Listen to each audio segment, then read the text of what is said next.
what's also been fascinating is the explosion of investors, and this includes just the common person, people who may have been intimidated earlier, but who have really now come out and invested in the stock markets. Do you think the Sensex, the stock markets are now actually the most profitable return on investment, or is it also something which is safe?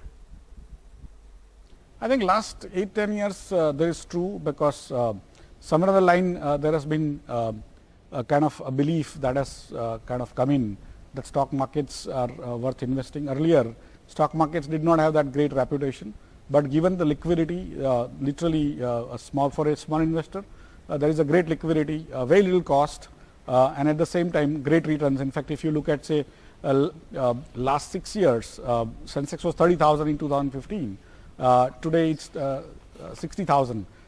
It has given returns, I think 13 to 14% if you take the dividends into account, and that's a very large jump vis-a-vis any other asset class over last 6 years, last 5 years, last 10 years, 15, 20, 30, 40 years. Each year against gold, against real estate, against every other asset class, Sensex has given great returns and more consistent, and also it provides you liquidity. That's where I think more and more people are coming in. Earlier, the problem was that brokers did not have offices across the country, and opening up offices used to be very costly to service and so on and so forth.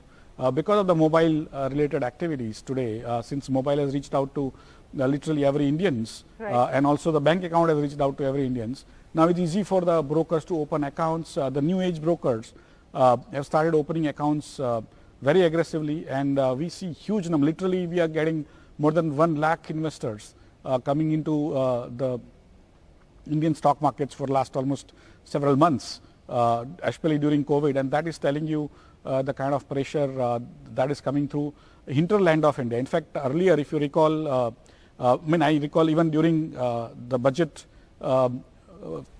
discussion in NDTV itself, somebody, the anchor commented after the budget discussion got over that few lakh investors will be happy. And that time I said, no sir, it's 6 crore investors. And in few years time, we will be larger than the number of farmers in India. And he started laughing. And effectively, 8 crores is almost competing with the number of farmers. So somewhere on the line, I think slowly the Indian investors are becoming important political constituency also. And I think then the media will take us more seriously than what they were doing before.